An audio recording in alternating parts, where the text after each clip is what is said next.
आदाबर्स, मैं असदुर रहमान और आप देख रहे हैं हमारा YouTube channel Noori media and entertainment.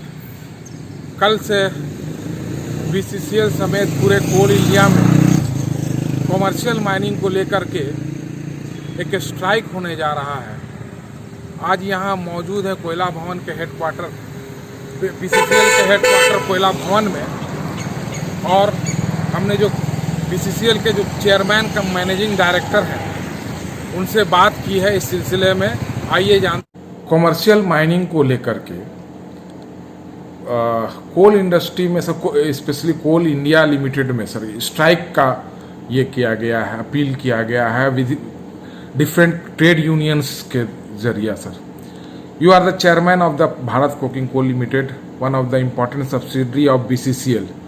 आप क्या कहेंगे सर इस सिलसिले में? सर देखिए, हमारा ट्रेड यूनियन जो सभी संगठन जो है, पांचों संगठन जो इस बार साथ में दिया है 2, 3, 4 का, तो उसमें हम लोग भी एक मीटिंग बुलाए थे लास्ट वीक में, तो दे हैव नॉट अटेंडेड। और आज मैं पेपर्स का जरिए भी हम लोग अपील किया, नोटिस बोर्ड्स के थ्रू माइंस में भी किया। कमर्शियल माइनिंग आने से हमको कोई कोल इंडिया का असर नहीं है। अब ये इंटरप्रिटेशन की बात है। हम लोग का जो बोलना है कि लास्ट ईयर कोल इंडिया 602 मिलियन टन किया और कंट्री में 740 मिलियन तक उत्पादन हुआ, और जो कंजम्पशन जो है करीबन 240 मिलियन टन बाहर से कोयला है। तो इसका जो है बाहर से जो गैप है, demand and supply, import of coal, import जो आ रहा है, तो वो कमर्शियल माइनिंग मान लीजिए अगर 34 ब्लॉक 32 ब्लॉक जो है आएंगे भी 3 साल, इसका जो शेप में लेने में 2-3 साल, लैंड एक्विजिशन, फॉरेस्ट क्लियरेंस सब लेने में भी लगेगा, और 3-4 साल के बाद भी आते हैं तो कोल इंडिया को भी एक कंपटीशन रहता है, भाई वो भी कर रहा है हम भी करेंगे, हमारा भी एफिशिएंसी सुधर सकता है, ये एक हमारे लिए भी अपॉर्चुनिटी है। तो इसके चलते मेरे को नहीं लगता कि कोल इंडिया में कोई चीज़ का इसका असर पड़ेगा। और खास करके बीसीसीएल में हम लोग जो बैठे हैं, कोकिंग कोल में तो कोई असर नहीं है, बिकॉज कोकिंग कोल का अगर आप स्टील इंडस्ट्री का जो रिक्वायरमेंट देखेंगे, steel industry last year 45 million ton coking coal बाहर से लाया, और हम लोग 2023-24 में 50 मिलियन टन तक करना है। हम लोग 4-5 वॉशरीज भी अंडर कंस्ट्रक्शन है। तो मैं समझता हूँ 2030 तक जो स्टील के जो रिक्वायरमेंट है उसमें जो कोकिंग कोल जो आना है, तो उसमें अगर हम जितना भी प्रोडक्शन करेंगे वो स्टील में कंजम्पशन हो सकता है। वॉशरी 1-2, स्टील ग्रेड 1-2 ये तो डायरेक्ट हो जाता है, वॉशरी 3 तक भी। वॉशरी 4-5 हमारा वॉशरी के माध्यम से जाता है, वॉशरी ग्रेड 4 एंड ग्रेड 5। तो इसमें कुछ कोयला 5-6 में हमारा अभी पावर हाउस में जा रहा है, मगर अभी हाल फिलहाल कोरोना का चलते मार्च 23 से थोड़ा डिमांड घट गया है। बट मैं समझता हूँ कि आफ्टर जैसा अप्रैल में हमारा केवल 10 लाख की डिस्पैच हुआ, उसके पहले साल 28 लाख था, 28 में 10 ही हुआ, और मई में जो है 12 लाख डिस्पैच हुआ, उसके पहले साल 26 लाख हुआ। जून में थोड़ा सा बढ़ा, हमारा 15 लाख डिस्पैच हुआ, 15,30,000। तो मैं जुलाई में तो उम्मीद करता हूँ कि 20 लाख तक डिस्पैच हो, और अगस्त सितंबर से हमारा वापस डिस्पैच पकड़ेंगे। तो कमर्शियल माइनिंग से एट प्रेजेंट कोई ये नहीं, हम कोरोना से अभी फिलहाल पीड़ित है, और इस समय में जो कोरोना का जो कंटेस्ट है, ये समय में हम लोग as a team coal India, ये जो भी है हमारा श्रमिक संगठन भी हमारा साथी है, ऐसे बात नहीं है, बट उनका मन में ये है कि जो स्ट्राइक नोटिस दिया, मैं पुनः अपना इस वीडियो की तरफ से भी मैं अपील करता हूँ, हमारा जो श्रमिक संगठन senior leaders, central committee leaders एक बार आलोचना करें, और कल से हमारा जो है मतलब कहीं डिस्ट्रप्शन इन प्रोडक्शन ना करें, और जो है हम लोगों को सहयोग करें। और ऐसे ही हम लोगों का जो है कल जैसे 66,000 टन प्रोडक्शन हुआ, अबाउट 45 टन डिस्पैच हुआ, 3 दिन का जो अगर आप लेते हैं करीबन 2 लाख टन, 1,90,000 टन का प्रोडक्शन भी कम होगा, डिस्पैच भी कितना भी है तो 1,35,000 है। जब अप्रैल मई जून में हम केवल 37 लाख डिस्पैच किया, अभी 37,50,000, तो ये 1.5 लाख डिस्पैच हमको करना नहीं चाहते हैं। तो मेरा अपील रहेगा श्रमिक संगठन, central leaders and all worker staff, इसमें ना भाग लें, एंड ड्यूटी में है, एंड हम लोगों का बीसीसीएल का अपना जो है योगदान में सबका जो श्रेय रहे, एंड हम लोग अपना टारगेट और एम करके हम आगे बढ़े। सर, कॉमर्शियल माइनिंग से कोल इंडिया को क्यों रिलेट किया जा रहा है? इससे क्या, ये तो सर नीलामी है ये नीलाम है, इसलिए कोल इंडिया के साथ मेरे ख्याल से कोई रिलेशन नहीं है। और एडिशनल जैसे 240 मिलियन टन बाहर से आ रहा है, मान लीजिए ये 30 ब्लॉक से अगर हमारा अगर 100-150 मिलियन बढ़ता भी है आफ्टर 3 ईयर्स 4 ईयर्स 5 ईयर्स के बाद, तो ये तो गैप को कम कर रहा है, इम्पोर्ट बिल कम होगा।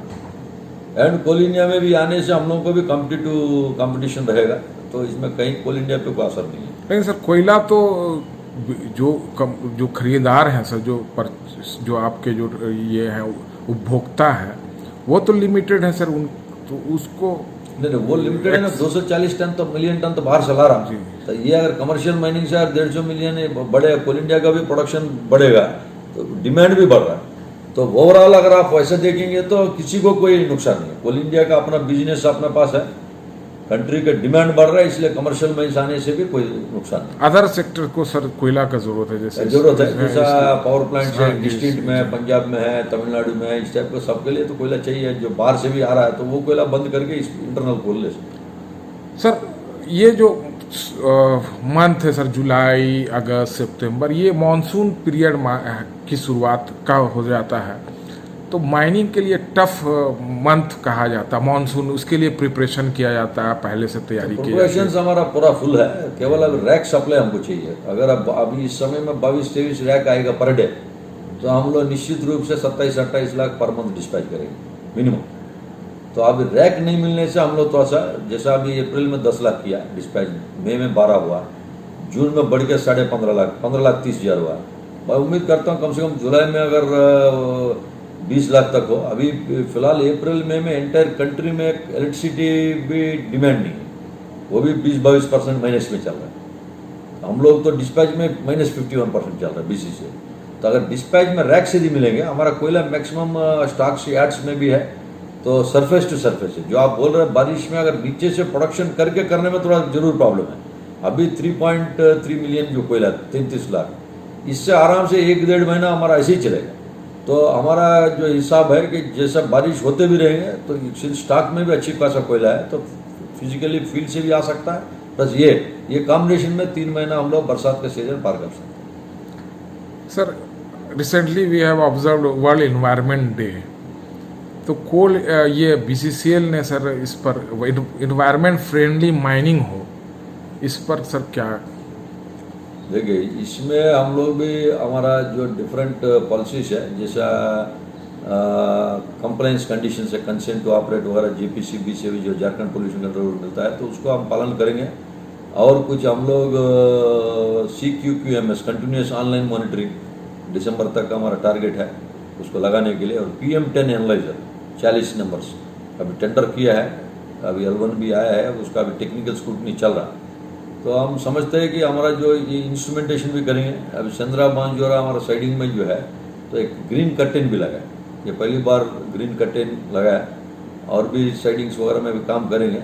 और प्लांटेशन थोड़ा सिंसियरली जो है हम लोग उस पर ध्यान देंगे, सो दैट प्लांटेशन अभी सीजन जस्ट स्टार्ट हुआ, तो उसका जितना हेक्टेयर हम लोग लिया है we will achieve the target. एक सर और ये था सर, आपके कहा गया था कि मीथेन गैस जो है वो पाया जाता है यहाँ के माइंस में, तो उसका कॉमर्शियल यूज।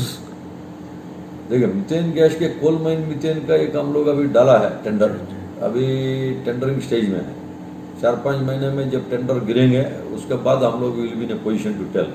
कमर्शियल यूज है ना, उससे कुछ बिजली उत्पादन वगैरह होता है, गैस को हम लोग कन्वर्ट कर सकते हैं इलेक्ट्रिसिटी में भी।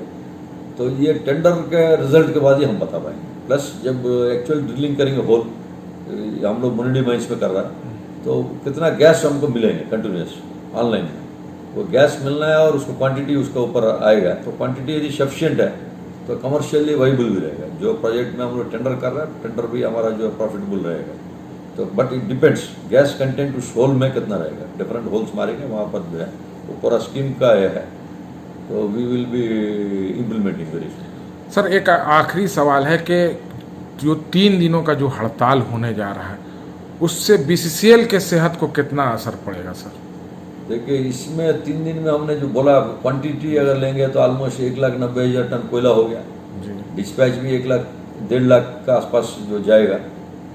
और नेचुरली डिस्पैच भी नहीं हुआ, प्रोडक्शन भी नहीं हुआ, तो एक बार गया तो गया। और रेनी सीजन भी है, तो मैं अभी तो हम अपील किया है हम अपना जो श्रमिक संगठन का जो सीनियर लीडर्स, संगठन के मेंबर्स, वर्कर स्टाफ से मेरा उम्मीद है कि they should consider again and they should come to duty. बहुत बहुत शुक्रिया सर हमसे बात कर